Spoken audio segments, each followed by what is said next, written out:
Vamos a ver en este video una herramienta muy importante que es la arqueología textual. Arqueología es la ciencia que busca rastros del pasado escondidos en la superficie de la tierra, construcciones, obras del hombre como cerámicas, monedas, en fin, objetos, con el objetivo de recrear esas antiguas civilizaciones que quedaron enterradas bajo el polvo y bajo el tiempo, del peso de la historia cayó sobre ellas, y la arqueología se dedica entonces a recrear y buscar ese contacto con las antiguas civilizaciones desde los restos materiales. ¿Sí? Es interesante. Quizás a más de uno nos gustaría alguna vez estar en una expedición arqueológica y buscar eh, entonces rastros de antiguas civilizaciones, reinos y demás. Es muy interesante. Acá lo que les propongo es que hagamos arqueología textual, es decir, buscar esto mismo, buscar las reliquias, los tesoros escondidos debajo de la superficie en el texto bíblico. En este sentido, lo hacemos con un objetivo muy importante. Estamos delante del Salmo 111, un salmo anónimo, un salmo que no nos dice nada acerca de su autor, del tiempo donde fue, cuál fue producido, el lugar, y esto nos llena de dudas o nos quita la posibilidad de conectar, de hacer una drash, una asociación de este texto con otros textos que sean hermanos, hermanos de época, hermanos de pluma, del mismo autor. Y entonces esto nos limita mucho en el entendimiento del texto bíblico o la posible conexión y ampliación de lo que está escrito en este salmo. Pero con la arqueología textual lo que podemos hacer es intentar desenterrar algunas conexiones, algunas relaciones, algunas pistas, ¿sí? A partir de las palabras escritas y de su correlación con otros textos bíblicos, y de ahí poder inferir un tiempo y un lugar, poner en situación al autor de este salmo o a los autores de este salmo, ponerlos en tiempo y lugar y en situación, por qué escribieron, para quién escribieron, cuál era el contexto histórico, social, cultural, político en el medio del cual ellos escribieron, y cuál era su público, cuál era entonces su necesidad de escribir lo que escribieron, su motivación. Vamos a tomar algunas palabras claves. Si no todas las palabras nos pueden ayudar, algunas palabras son comunes y están en toda la Biblia dispersas y son muy usadas, entonces no nos pueden decir mucho sobre algún tiempo histórico definido. Pero hay palabras claves, hay palabras que aparecen poco en la Biblia o solamente aparecen en un tiempo histórico. No siempre los hebreos hablaron igual, no siempre usaron las mismas expresiones. Fueron mudando algunas expresiones, algunas quedaron arcaicas, otras nuevas llegaron, y eso nos puede ayudar a ubicar entonces Salmo 111 en su contexto. Vamos a usar algunas palabras claves, por ejemplo, la que ya hemos visto, esta estructura poética de aleluya, ¿no? Aleluya. Habíamos visto que este nombre ya es el nombre sagrado de Dios cortado al medio, y esto ya es algo muy llamativo. Si en algún momento histórico el nombre sagrado de Dios, su nombre propio, fue cortado al medio, ¿sí? Para tener un nuevo nombre ya, quizás como una forma de no usar el nombre de Dios en vano, se usaba medio nombre, ¿sí? Y unido a la expresión Halelú, y entonces tenemos una nueva expresión. Eso no siempre existió en la historia del pueblo hebreo, entonces esto nos va a ser un buen indicador, ¿sí? Seguir la pista de aleluya y seguir la pista de ya o de ja nos va a ayudar a situar este salmo. Y también vamos a usar este último versículo, ¿sí? Este último versículo dice así, Salmo 111, el versículo 10 es el último. Dice: el principio de la sabiduría es el temor de Jehová, buen entendimiento tienen todos los que practican sus mandamientos, su loor permanece para siempre. Quizá ustedes ya se recuerdan que estas frases están en otros lados en la palabra de Dios. Por ejemplo, esta del principio de la sabiduría es el temor de Dios. Entonces vamos a usar también esta etiqueta que es el temor de Jehová. Vamos a usar también como indicador esta palabra segel, que significa entendimiento, ¿sí? Algo de inteligencia, segel, y esta expresión laad, ¿sí? Que fue traducida para siempre o para la eternidad. Vamos a encontrar con estos indicadores y vamos a hacer arqueología textual de ver a qué periodo histórico, ¿sí? Pertenecen estas frases o estas palabras claves que entonces yo les estoy destacando. Así que hagamos arqueología textual, es muy interesante. Veamos lo siguiente. Tenemos acá el versículo 10 que dijimos, Reshit Jochma Irat Adonai. Nos quedamos con esta frase, Irat Adonai. Es un smihut, temor de Dios. Fíjense, acá están las citas donde aparece. PS es Salmos, está por la cita, la abreviación en inglés. Aparece en Salmos, aparece muchas veces en Proverbios y una vez en Isaías. ¿Sí? Lo primero que vemos es que hay mucha conexión en palabras del versículo 10 con Proverbios.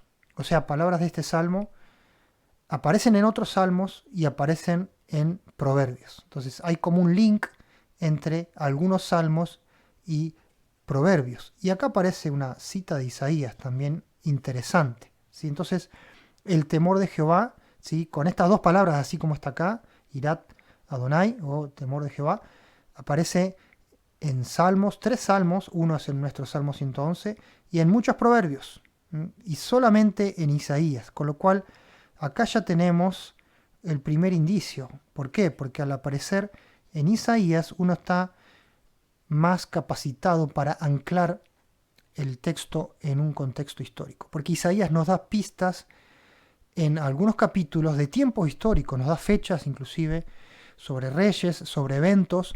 Entonces, usando Isaías y conectándolo con Proverbios, nos va a dar de alguna forma un ancla de en qué momento histórico se usó más o se usó exclusivamente estas frases que son claves. Entonces, tenemos acá el tiempo de Isaías, siglo 8, ¿sí? El año 700, entre 750 a 700 antes del tiempo de Yeshua.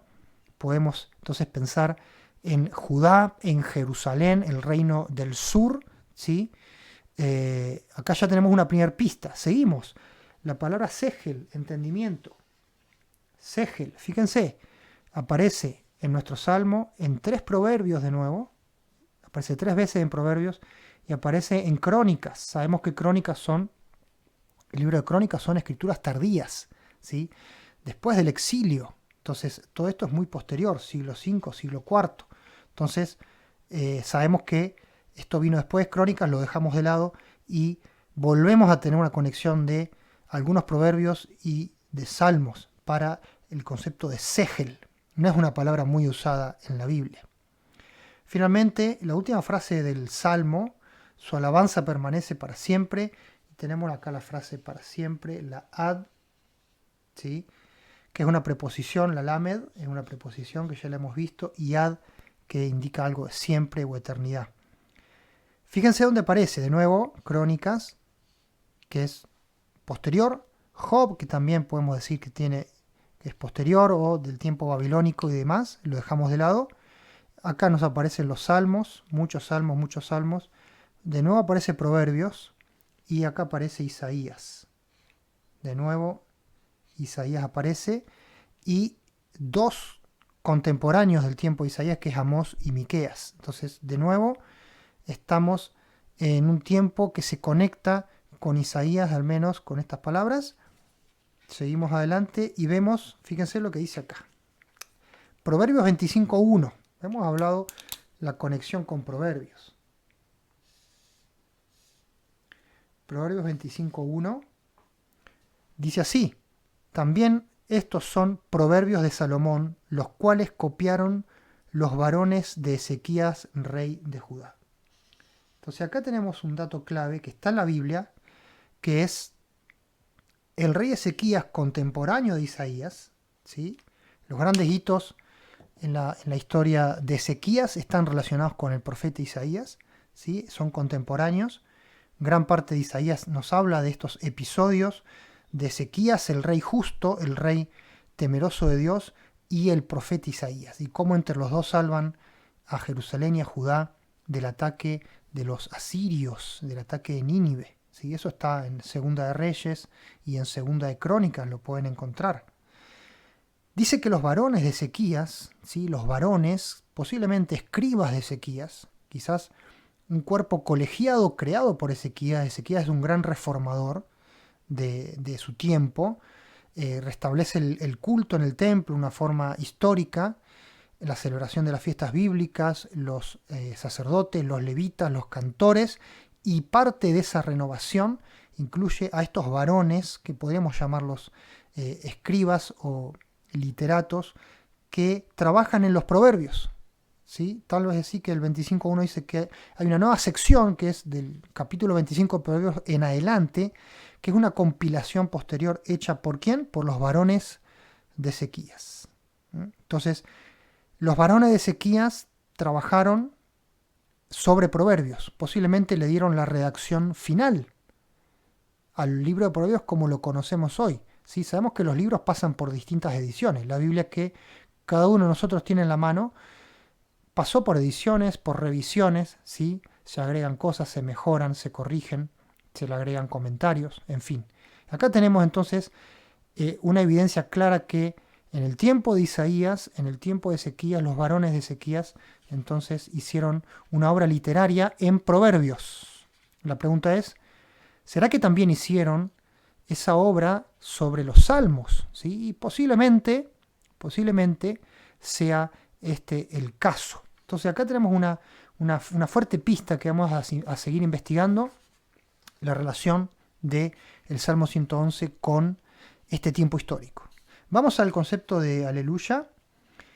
En nuestra arqueología textual vamos a ver dos cosas. Primero, el nombre sagrado abreviado, que es Ya o Ja, cómo aparece y cómo aparece el concepto de aleluya. Fíjense que aleluya, como lo tenemos, aleluya, aparece solo en Salmos. ¿Sí? Esto ya es interesante. Quien creó aleluya, quien acuñó este término de juntar la expresión del Halelú con un nombre corto de Dios, que no era un nombre que era usado, sino que de una forma se acuñó en algún momento, está solo en Salmos.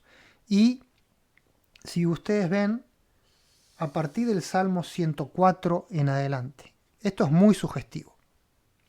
Los salmos están divididos en 5 libros, o sea, hay compilaciones de salmos, así como hay compilaciones de proverbios, que hemos visto, que los varones de Ezequías estuvieron compilando y editando. Hay 5 colecciones de salmos. El libro 1, Salmo 1 al 41, en el Salmo 42 empieza el libro 2, después en el 73 empieza el libro 3 de Salmos, después el Salmo 90 da inicio al libro 4 y el Salmo 107 da inicio al 5º y último libro. Fíjense que aleluya aparece solamente al final de la colección número 4, 3 veces, y después 20 veces en el libro 5. O sea, son los salmos que podemos decir tardíos. En los salmos tardíos aparece con toda probabilidad el nombre aleluya. Entonces, podemos ir ya infiriendo que aleluya no era un término que David utilizara, no era un término de la época de David, sino que es un término posterior. Podemos estar pensando en esta hipótesis, posterior a David, posterior al templo de Salomón. ¿Sí? Esto todavía refuerza la idea de el tiempo de Ezequías. Fíjense con el nombre sagrado de Dios cortado al medio, que es Ya. Aparece también en Salmos, ¿sí? Porque aparece cuando aparece en Aleluya, pero también aparece en otros salmos solo, sin estar unido al concepto de Aleluya, sino solamente se menciona a Dios como Ja o como Ya. En el libro 1 de Salmos no aparece ninguna vez. En el libro 2 aparece una vez, en el libro 3 2 veces, en el libro 4 aparece 4 veces y en el libro 5 aparece 30 veces. Acá hay un crecimiento exponencial, ¿sí? Cuanto más avanzan las colecciones, más presente se hace el nombre de Ya. Entonces vemos que también acá hay un factor de tiempo y este Ya es tardío con relación a los salmos. Entonces, de nuevo, posiblemente en los tiempos de David no se usaba y empezó a usarse paulatinamente después. Pero lo más interesante de todo es que fuera de los Salmos, ¿dónde aparece? ¿Dónde aparece Yah fuera de los Salmos? Yah fuera de los Salmos aparece solamente en Éxodo y en Isaías. Y acá tenemos un lindo desafío, porque tenemos Isaías, que ya venimos siguiendo su pista. Ya estamos tras la pista de Isaías, de Ezequías, de los varones de Ezequías. Pero nos aparece entonces Éxodo, que a priori sería una escritura mucho más antigua. Y uno podría decir, bueno, si está en Éxodo, entonces el nombre de Yah ya era utilizado de tiempo antiguo. Vamos a investigar entonces esta conexión. ¿Será que esta conexión existe entre Isaías y Éxodo? ¿Será que tiene algo que ver? 2 veces en Éxodo, 2 veces en Isaías. Esto es llamativo. Vamos a hacer un poco de arqueología textual. Encontramos algo muy llamativo, muy interesante. Encontramos un tesoro, una conexión que está en la Biblia y quizás estaba oculta. Versículos gemelos, es decir, versículos prácticamente idénticos de estos que mencionan a Yah. Éxodo 15:2, Isaías 12:2. Fíjense lo que dice Yah, acá está, para que ustedes vean, esto está en hebreo, acá está Yah y acá está Yah, nombre sagrado de Dios partido al medio. Yah es mi fuerza y mi melodía y se tornó mi salvación. Éxodo, el cántico de Moisés, cuando Moisés y el pueblo de Israel cruzan el Mar Rojo y Dios los libera de Faraón. Hay un cántico que es Éxodo 15 y entonces aparece esta expresión. En Isaías 12, de nuevo dice Ja o Ya, Jehová es mi fuerza y mi melodía y se tornó mi salvación. Idéntico al versículo, nada más que en Isaías se agrega la expresión Ya, Jehová. ¿Sí? Aparece la primera vez corto y después largo, como si acá se estuviera de alguna forma haciendo una definición. ¿Quién es Yah? Nadie conocía quién era Yah. Yah es Jehová. Entonces acá aparece doble, acá ya no aparece doble. ¿Cuál es la hipótesis? ¿Será que el versículo de Éxodo fue escrito primero y simplemente Isaías copió? ¿O será que este versículo de Éxodo 15 fue incluido en una revisión de Éxodo o en una compilación de Éxodo? Entonces el uso de Yah en Éxodo es anacrónico, o sea, fuera de tiempo. ¿Qué quiere decir? Moisés jamás dijo Yah, Moisés habrá dicho Jehová o Elohim, pero nunca dijo Yah. Pero cuando se escribe el cántico de Moisés, por algún motivo o se cambia Jehová por Yah, o ese cántico es insertado después por algún compilador, por algún editor. Entonces acá estamos sobre una gran duda. ¿Qué pasó? ¿Quién se copió de quién? Es como cuando hay un examen en la escuela, en la facultad, y ¿qué pasa? Hay 2 exámenes iguales. ¿Qué dice el profesor? ¿Qué dice la maestra? Bueno, alguien se copió de alguien. ¿Quién fue el que lo hizo y quién fue el que se copió? Esto es lo que tenemos acá entre Éxodo e Isaías. Mi visión personal, mi pálpito personal es que en Éxodo tenemos una inclusión tardía de este cántico. ¿Por qué? Porque en otra expresión, el otro versículo de Éxodo, donde se usa Yah, es cuando hay una declaración a manera de conjuro, en Éxodo 17, cuando hay la batalla contra Amalek. Y dice que Amalek levantó su mano contra el trono de Jehová. En realidad dice el trono de Yah. Por lo cual Dios va a tener guerra con Amalek de generación en generación. Ese pasaje es una declaración. Es como un agregado que quizás está apuntando a indicar los problemas y las batallas que tuvo Israel con Amalek a lo largo de su historia posterior. Hay otras palabras en esa frase que también indican que pueden ser tardías. Por ejemplo, la palabra trono no es como tenemos en nuestro hebreo, que sería quisé, sino es la palabra kes. Posiblemente esa palabra kes en lugar de quisé sea alguna influencia tal vez aramea en la forma de llamar trono. Y esa palabra solamente aparece en ese versículo de Éxodo 17. Sumado a esto, el nombre de Yah aparece solamente estas 2 veces en toda la ley de Moisés, en toda la Torá. Es muy raro que un nombre sagrado de Dios se mencione solamente 2 veces en una parte muy concentrada de Éxodo y nunca más tengamos registro hasta el tiempo de Isaías, hasta el tiempo de los salmos últimos, hasta el tiempo de muchos siglos después. Entonces posiblemente, en parte del salmo, del salmo, sí, del cántico que está en Éxodo 15, fue incluido posteriormente o fue agrandado posteriormente, ¿sí? Quizás el cántico era simplemente alguna frase, quizás solamente estaba el cántico de María. María dice que salió con las mujeres con panderos y decían que iban a alabar a Dios, que es grande, que echó a la mar al jinete y al caballo, y quizás los editores posteriores pensaron que era más elogioso que Moisés tuviera su cántico y que no apenas María tuviera ese cántico, esa frase, esa danza, ¿sí? Estoy especulando, ¿sí? Lo que me autoriza a especular es este versículo gemelo, y es que el nombre de Yah aparece como anacrónico solamente en estos 2 versículos extraños o un tanto oscuros de Éxodo, y no vuelven a aparecer en toda la Biblia hasta muchos siglos después. Entonces, si esto es así, Éxodo, el nombre de Yah en Éxodo es una inclusión tardía, y nos queda entonces como Isaías, ¿sí?, el tiempo histórico donde aparece el nombre Yah y aparece el nombre Aleluya. Interesante que aparece en cánticos. Yah aparece, está asociado a salmo, está asociado a poesía, está asociado a posiblemente estos varones de Ezequías que eran poetas, que eran escribas.